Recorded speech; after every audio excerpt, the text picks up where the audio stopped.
Chicken పేరెత్తితేనే మాంసం ప్రియులు బాబోయ్ మాకొద్దు అంటున్నారు. నోరూరించే కోడి కూర ఇప్పుడు మాంసాహార ప్రియులకు రుచించడం లేదు. తెలంగాణలో చికెన్ అమ్మకాలు భారీగా పడిపోయాయి. కస్టమర్లు కన్నెత్తి చూడకపోవడంతో చికెన్ షాపులు బోసిపోతున్నాయి. దీనికి బర్డ్ ఫ్లూ భయమే కారణం.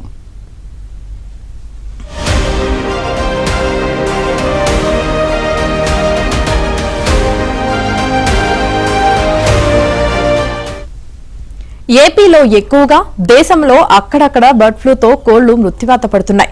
తెలంగాణలో ఆ ప్రభావం లేదు.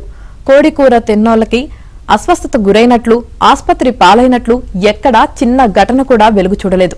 అయితే సామాజిక మాధ్యమాల్లో బర్డ్ ఫ్లూపై లేనిపోని భయాలను సృష్టిస్తూ సాగుతున్న ప్రచారంతో ఎక్కువ మంది చికెన్, గుడ్లు తినడం మానేశారు. ఫలితంగా కోళ్లు, గుడ్ల ధరలు బాగా పడిపోయాయి. దీంతో తెలంగాణలో పౌల్ట్రీ రంగం తీవ్ర సంక్షోభంలో పడిపోయింది.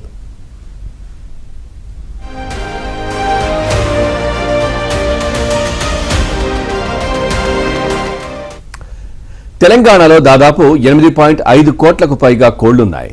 ఇందులో బాయిలర్ కోళ్లు, లేయర్ కోళ్లు 4 కోట్ల చొప్పున ఉన్నాయి. బర్డ్ ఫ్లూ కారణంగా అమ్మకాలు ఆందోళనకర రీతిలో పడిపోతుండటంతో కోళ్ల పెంపకందారులు దిక్కుతోచని స్థితిలో పడిపోయారు. కొన్ని రోజుల కిందట లైవ్ కోడి కిలో ధర 180 రూపాయలు పలికితే ఇప్పుడు 90 రూపాయలకు పడిపోయింది. 5.5 చొప్పున అమ్ముడుపోయిన ఒక్కో కోడిగుడ్డు ఇప్పుడు 3.5 రూపాయలకు పడిపోయింది. కొత్తగా ఎవరూ కోళ్ల పెంపకం చేపట్టడం లేదు.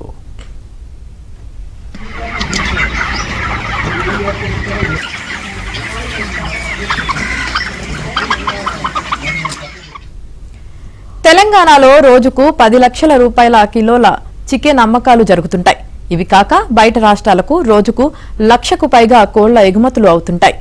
లేయర్ కోళ్ల ద్వారా రోజుకు 4.2 కోట్ల గుడ్ల ఉత్పత్తి అవుతాయి. ప్రస్తుతం పౌల్ట్రీ రంగం తీవ్ర సంక్షోభంలో పడటంతో రోజుకు 15 కోట్ల రూపాయలకు పైగానే నష్టం వాటిల్లుతోందని, నెల రోజుల్లో 500 కోట్ల రూపాయల మేర నష్టపోయామని కోళ్ల రైతులు ఆవేదన వ్యక్తం చేస్తున్నారు. కోళ్ల విక్రయాలు పడిపోవడంతో ఆ ప్రభావం అనుబంధ రంగాలపైన పడుతోంది.